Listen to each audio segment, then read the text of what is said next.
Okay, Wally. No. We're staying inside the kitchen. Thank you. That's a whole goose thigh. And that's his breakfast. Whole raw meaty bone.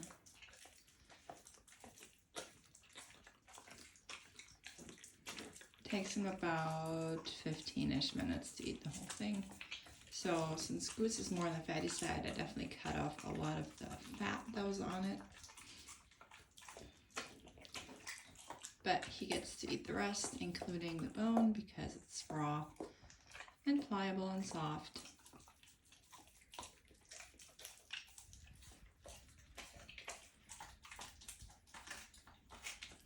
I just recently had a conversation with Dr. Tom Lonsdale and one of his vet friends, Dr. James Clarke-Williams, both from Australia, originally from the UK, but now in Australia.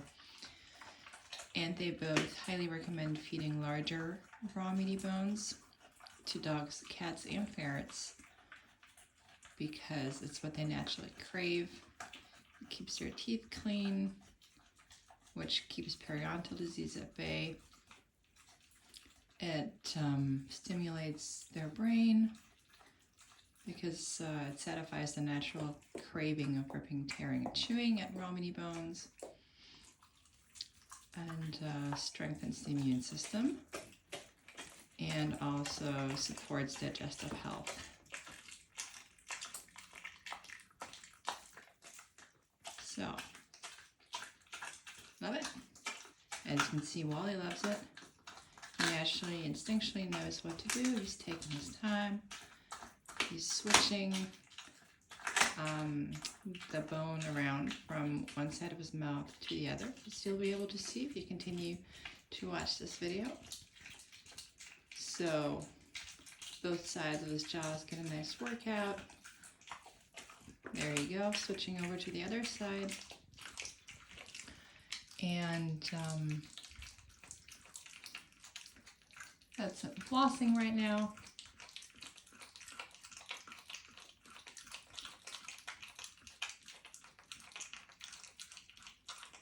And obviously when he's switching sides, he's exercising and cleaning, flossing both sides of his teeth.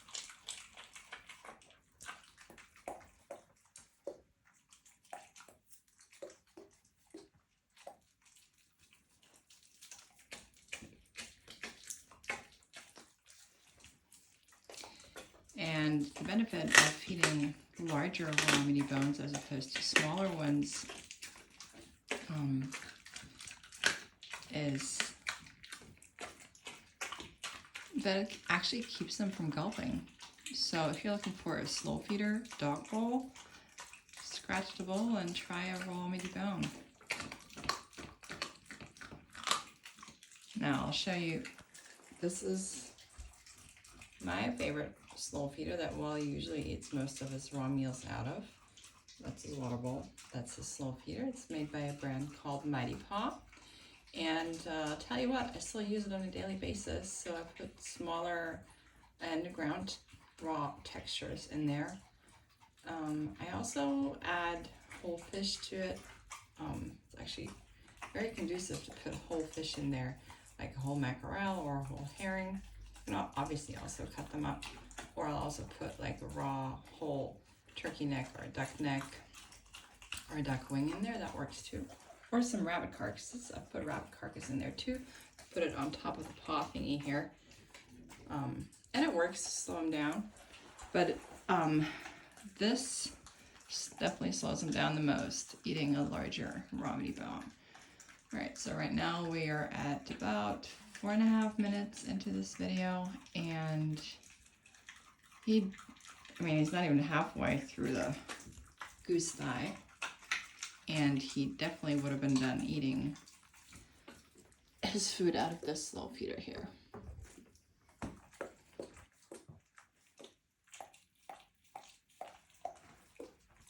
Okay, it's early in the morning, so it's still dark outside. I have not had a sip of coffee yet, which means I'm going to finish brewing that right now. And just in case you're interested in my coffee concoction here, yes, I'm a Starbucks mugs fan, and I'm also a huge fan of my mushroom coffee by Four Sigmatic.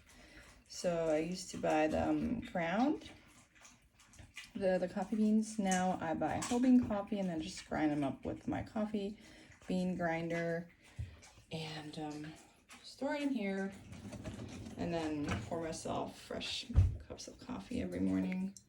That's how I like it best. I personally think this tastes best if I prepare it this way. But back to Wally. How you doing, buddy?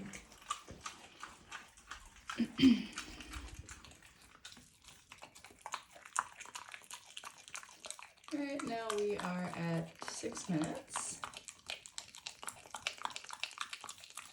Good boy, Wall.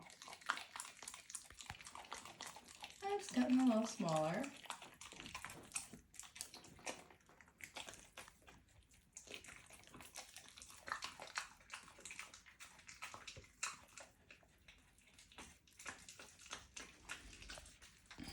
And I'll definitely link to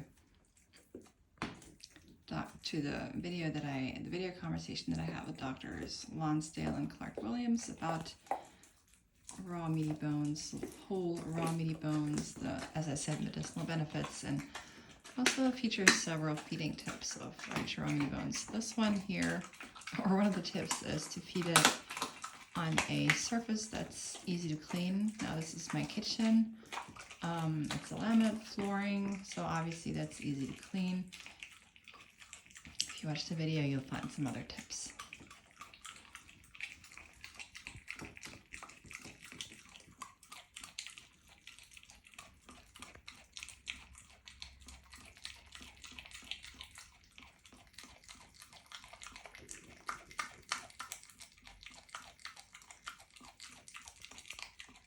Positive side effect of eating a larger raw meaty bone like that is also that he's going to be snoozing for about an hour and a half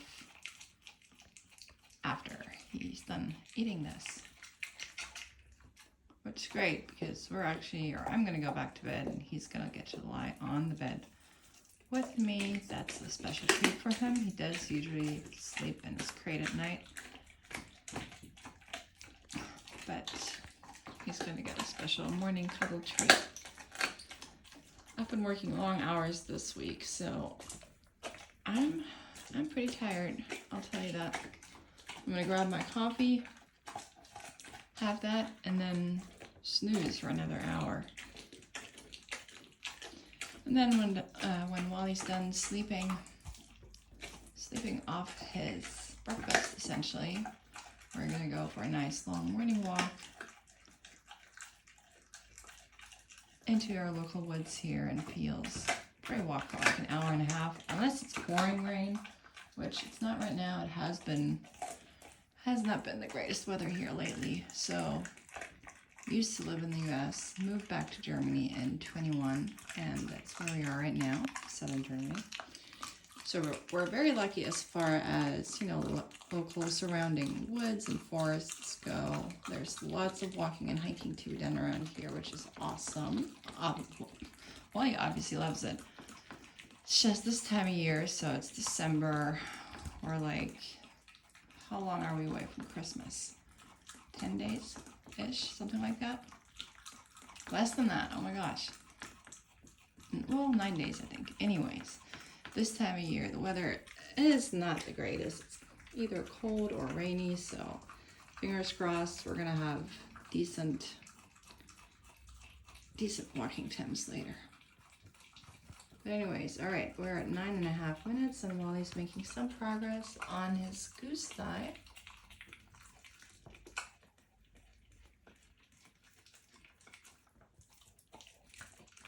Good job. So as you can see, he's still switching sides, like as far as which side of his mouth he uses to chew on it. Flossing away there. Beautiful.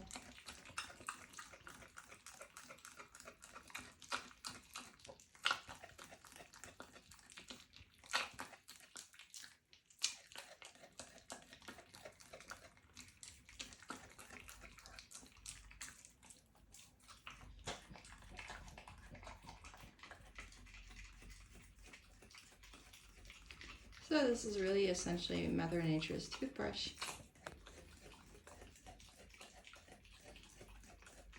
It's what he's born to do. It's what he's meant to do. As you can see, he knows what to do. Instinctually knows what to do. I mean, then again, okay, granted, he's been eating raw meaty bones since I adopted him at 1.5 years of age, which was, how long ago was that? About 5 years ago.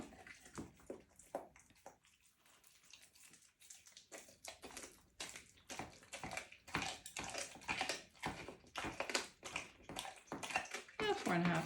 So I adopted him in early 2019, at which point he was 1.5, and now he's 6.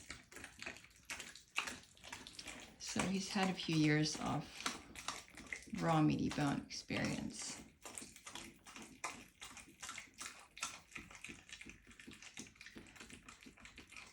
Unfortunately, he has several food sensitivities. I'm not sure if you can call them full-blown allergies, but he gets really itchy whenever he eats anything chicken, quail, or salmon. So unfortunately, that rules out giving him salmon heads, which my previous dogs had salmon heads. Whole salmon heads. Missy and Buzz, they were boxer mixes that weighed 55 and 75 pounds respectively. So bummer there. Obviously, you also can't have any chicken, which is a real bummer because chicken is pretty easy to source, but, well, doesn't agree with them. So you can have some goose. He does really great with duck and rabbit. You can also have some pork. So he's had, well, the only pork bones that I feed him are pork trotters. So, you know, the pig's feet, he gets those occasionally. He does great with rabbit heads, chunked rabbit, so he usually gets rabbit, like the legs or thighs and the carcass. I have not given him a full rabbit yet, so after my conversation with Doctors Lonsdale and Clarke-Williams, I'm definitely going to give that a shot. I'm excited about that, but I'm going to have to source some first.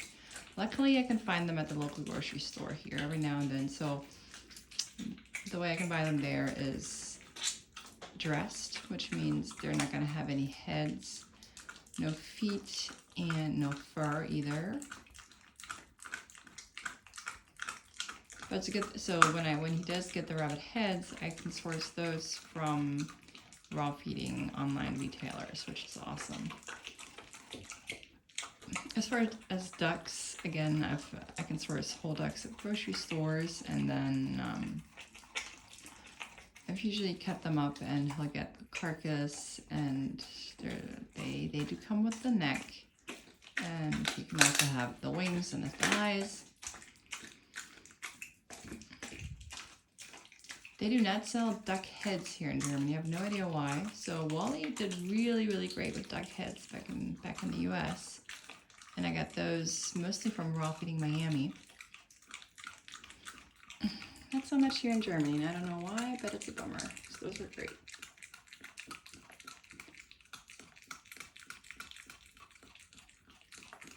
And then, yeah, so unfortunately you can't have any salmon.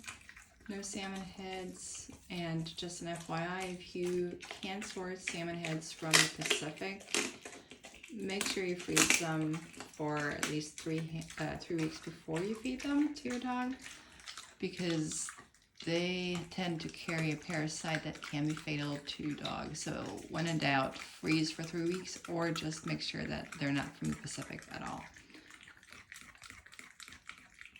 Good job, buddy. So we are at just about 15 minutes, and he's getting there. He's almost done. Good job, buddy. Good job. Let me check on my coffee. Actually, no. Let me wait on the coffee because it looks like he's about to be done here. So I do suggest you always supervise your raw meaty bone feeding. Just just to make sure that your pup does not choke. And obviously there's always that risk associated with feeding raw meat bones, but you know, if you get on a plane, there's always a chance that that plane could crash too, so there's always some sort of risk involved with anything you do. But like I said before, dogs instinctually know what to do with raw meaty bones. I mean, look at their skull, look at the inside of the mouth. Nature equipped them to do this, so it's good for them. They love it, they like it, they thrive on it, so give them a chance to do what they naturally want to do, right? Okay, 16 minutes. Good job, Betty. And that's what you want to hear towards the end, crunching off the bone. Good boy, Wall.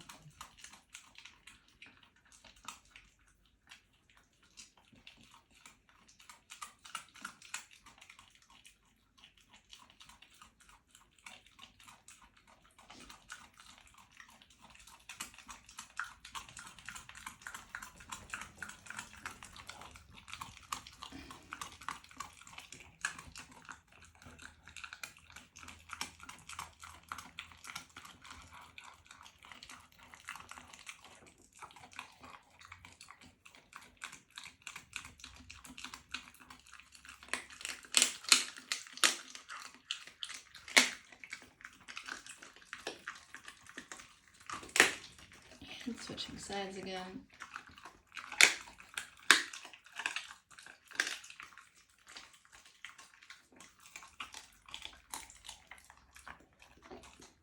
Oh, good boy. 17 minutes and 15 seconds is what it took him to eat that whole goose thigh.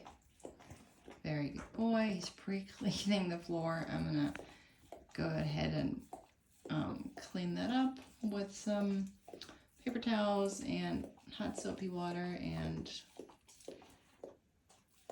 there we go. Good boy, Wally. All right, well, I'm gonna get to that and also finish my coffee, and then we are going back to bed.